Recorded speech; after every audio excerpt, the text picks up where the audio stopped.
मैं और मेरी बहन जब हम छोटे थे तब हम पूरे परिवार के साथ गर्मी की छुट्टियों में गांव जाया करते थे। वहां पर हमारा फार्म हाउस था। वहां जाके पेड़ों पे चढ़ना, खेलकूद करना, मस्ती करना हमें बहुत पसंद था।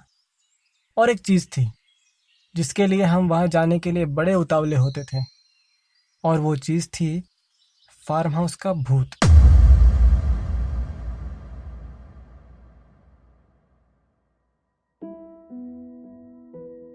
उस भूत को मैं और मेरी बहन चाची कहते थे।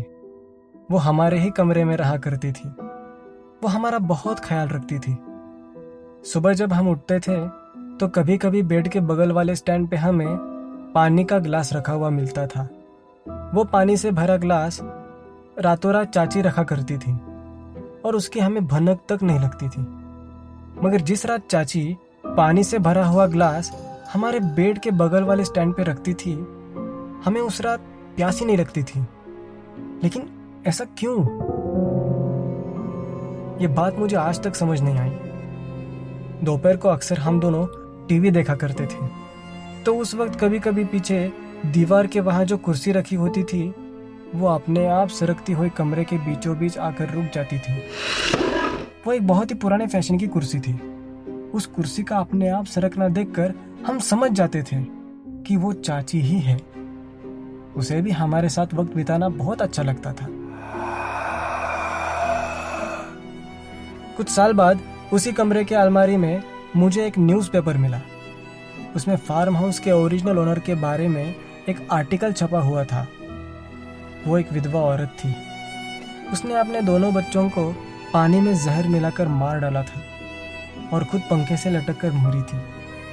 उस आर्टिकल में इस घटना की तस्वीर भी छपी थी। मैंने वो तस्वीर ठीक से देखी।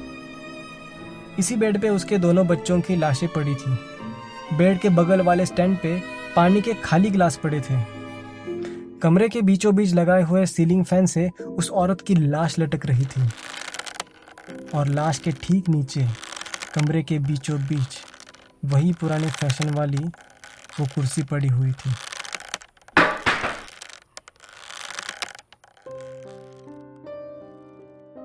अगर आपको ये कहानी पसंद आई हो तो कमेंट करके ज़रूर बताइए। और अगर आप ये कहानी मराठी में सुनना चाहते हैं तो उस कहानी की लिंक मैंने डिस्क्रिप्शन में दी है।